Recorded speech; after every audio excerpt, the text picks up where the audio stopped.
एगो गीत माई के भजन से हम शुरुआत करें, फिर जवान बाबा लोग खून होई। ठीक है भैया,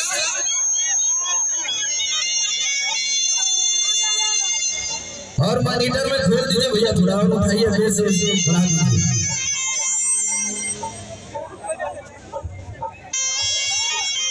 हेलो हेलो भैया,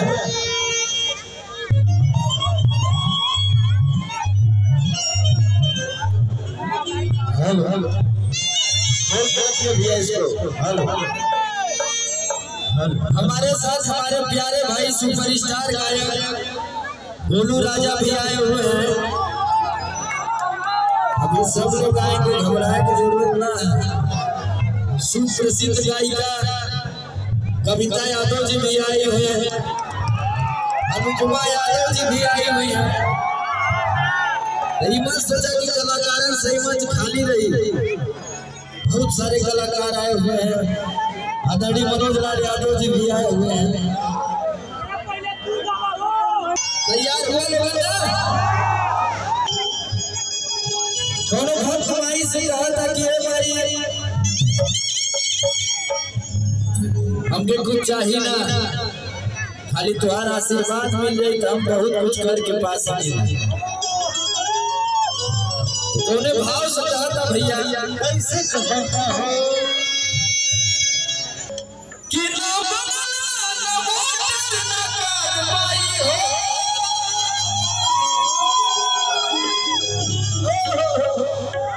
और घर के कहता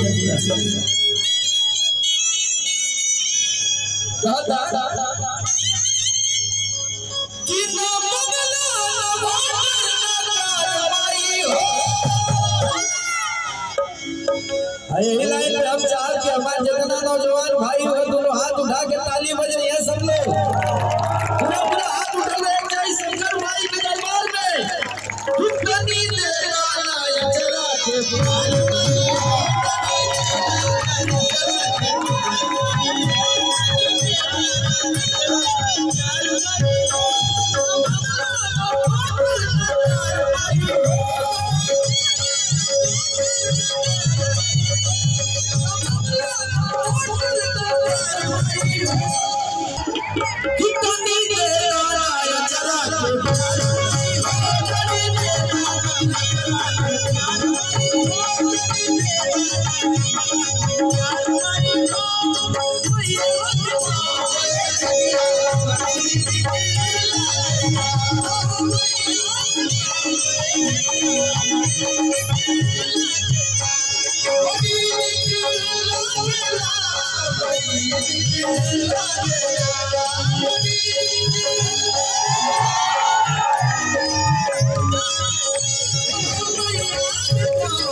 और उधर सब लोग हम चाह इधर जितना हमारे भाई लोग इधर आ जाए तुम लोग आगे आ जाए तो व्यवस्था अच्छा नहीं। और की होती नहीं कि